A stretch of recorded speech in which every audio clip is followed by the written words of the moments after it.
Welcome to Passion Time. I'm Patricia Gras, and this is a show where the experts share what they're passionate about. And I'm here with Alexandra Chasse. She is the leader here in town of Mothers Demand Action for Gun Sense in America, also known as Gun Safety Group. Thank you so much for joining us. We always start our show with the question, and that is, how was it that you found your own passion? So, here in America, there was a long time knowledge within me that there's a gun violence epidemic in America, and that is something that was always playing at the back of my mind.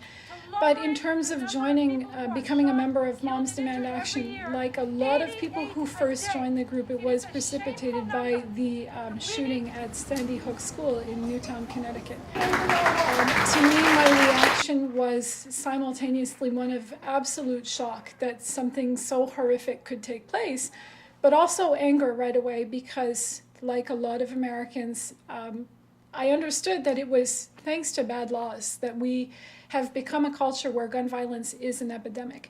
I've been at this as a volunteer for the last 3 years, and since that first joining to the group, where it was motivated by a lot of emotional movement, I've had, like a lot of our members, an evolution of an understanding of what gun violence means. So it's not just in terms of these large media-grabbing, shocking mass shootings, of which we have more than any other industrialized nation.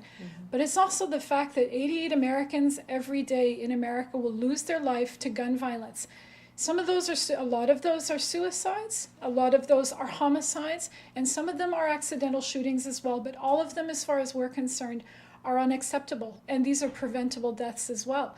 So with that evolution, and also having had the chance to meet with gun violence survivors and victims and their families, that's basically what keeps me going, and a lot of our members as well. Why is it so important that you're moms? I asked you this because Mothers Against Drunk Driving have done an incredible job.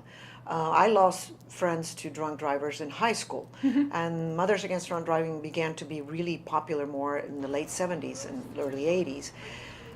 Why is it important to say moms in this case? That's a question I actually was discussing with my husband as well, and I think he put it well when he said, when you guys walk into a room to talk to a legislator or to reach out to different groups, defenses go down, because there's something about understanding that you're doing this for the safety of your children, ultimately. No matter where you stand, we all want our children to grow up in a place where it's safe for them to go about their daily lives. And when it comes to the safety of our children, that's non-negotiable to us, and that's something we, as mothers, are naturally very tenacious about. So I think the reason it's so powerful is because people understand we're doing this for our kids, and we're not going to let go, because this is for our families and for our children. You are in Texas, a state that is very pro-gun. We'll talk about the legislation that just passed. And yet you had a meeting recently, and you have meetings where you get together to protest in silence, in a way. Share with me what happens in those meetings and how many people have joined and the increase of popularity in the So the event that you're referring to was actually a rally, an open rally. We had FAR supporters, but also for the public at large. It was held on close to the anniversary of the Sandy Hook shooting. And that rally in particular was a walk to honor victims of gun violence, but also a visual demonstration as well to the public, to show our commitment, but also to our lawmakers, to show them that with our numbers, we're here to stay, and we are going to keep gathering voices so that they understand, our lawmakers, you're being put on notice when you start to think about what kind of gun laws you're going to pass. Are they going to be bad gun laws or gun laws with gun safety in mind? So when we have these sort of larger events, that is first and foremost the statement that we're making. And you are a gun owner. So this is not about taking guns away from people who are honest citizens who want to own a gun, hunt, or whatever they want to use the guns for. But you talk about gun sense. What does that mean exactly? So I guess I can break that down into two things. The first thing is when you talk about that in America, there is the Second Amendment, which defends your right to bear arms for self-defense. And that is something that we have always said is not incompatible with the idea that we can do better in terms of bringing in laws that focus on gun safety, responsible ownership, responsible purchasing of firearms, the civil use of firearms, in terms of, I know here in Texas a big question is, well, how do I carry my firearm? Where do I carry my firearm? That is something, that we think falls under the umbrella of safe and civil and responsible firearm use and ownership, which is not incompatible with the right to bear arms. Right. Let's talk about that. People use the Second Amendment, especially the gun groups that are the pro-gun groups or the NRA, a Second Amendment as one of the reasons why we cannot in any way restrict this, because the reason it was created was so that citizens could carry a gun and defend themselves from the big bad government. How do you respond to people that say that? Because that seems to be one of the top arguments is the Bill of Rights, the constitutional rights, etc. If you take a moment to understand what that means that law-abiding citizens will not have their rights infringed upon. If you are a law-abiding citizen and then there should be nothing stopping people to agree with the fact that because these are firearms, training is a good idea. Safety training is a good idea. Conscious thinking about how and where you're going to carry your firearm, these are things that do not infringe upon rights. So one of the reasons why we use our voices also is to dispel these myths and to make people realize, well, actually, you do agree with us. There's a lot of common ground in terms of what we think is safe and good gun ownership. Let's talk about Texas. Texas just passed some laws that allow people to carry guns to colleges, universities, businesses.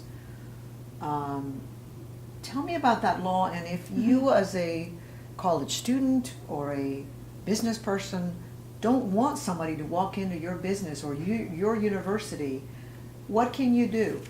I think it's important for people to understand the specifics of that law first when they want to understand why, what our take on that law is and why we're informing businesses on what their options are. So one of the laws that was recently passed in Texas was a law that permits licensed firearms owners, so people who have had a background check and who have gone through the steps of getting proper licensing to carry that firearm, they can now openly and visibly carry a firearm either holstered to their hip or shoulder holster. Now, a lot of the things we've heard is, well, why is that such a big deal? Why do you oppose that? You know that the person who's carrying that has to be licensed, right? Well, our message on that is actually we're not being naive. The public at large is not naive. We know, for example, that currently it is far too easy for any type of individual to obtain a firearm without a background check. Through private sales, for example. During his town hall address on Guns in America, the president also mentioned online sales, these online marketplaces. These are places that the American public understands that these are places where people with ill intent can obtain firearms. Getting a holster, that's something you can easily purchase online. You don't need a background check to do that. So when we go about our daily lives, when we go to the store, when we go to the restaurant with our families, and we see someone openly carrying a firearm, we have that moment of anxiety where we go, I don't know who that stranger is. I don't know what their intent is. Or they're upset. For whatever I don't reason. know what their mood is. Right. It's hard to tell. And we strongly believe that this is not something we should have to put up with. But can you today in Texas, if somebody walks into a restaurant with a gun and you say, I don't want to sit here, can I ask the business person to say, this person has to leave, or you have to leave because they have the right to be there with their gun? Well, this is something we're very involved with right now. So when the law was passed, we turned our attention away from the lawmakers and we went straight to the stakeholders in the places where these encounters are going to happen, and those are business stakeholders. So our job then with our volunteers was, first of all, to educate business owners on their legal rights. A lot of business owners don't understand that it is written within the law that they can prohibit the open carry of loaded firearms on their property. There are different ways they can go about that. The commitment way they can make that to make sure that they're doing it legally is to put up a sign specifically designed for that purpose. It is quite a large sign, and for some businesses it's not a very business-friendly sign because they have to decide, they have to put it in a specific location, and they may not have the space dedicated to do that. But if that sign is there, then that is, it is prohibited for somebody to openly carry a firearm in that business.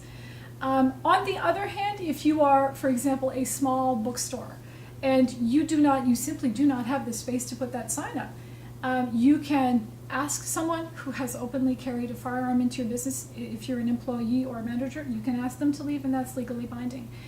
Of course, I could shoot you if they disagree. Well, I mean, we understand, we have a lot of empathy for businesses. We understand that this law puts them in a very difficult position.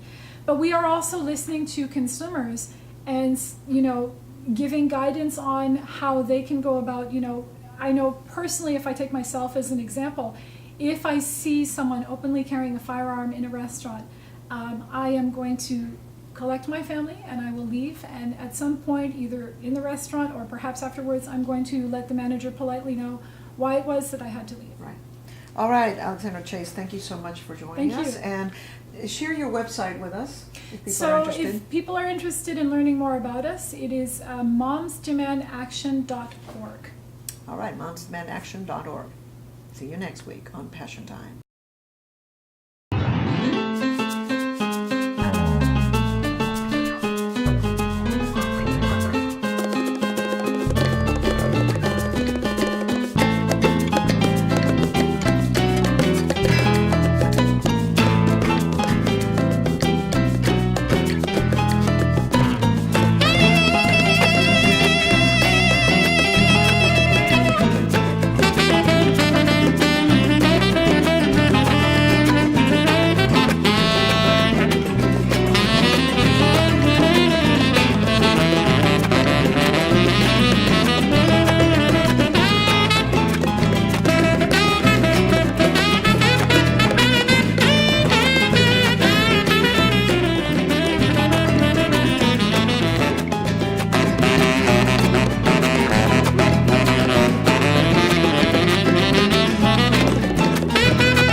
Yo sé que tú puedes, que tú eres capaz.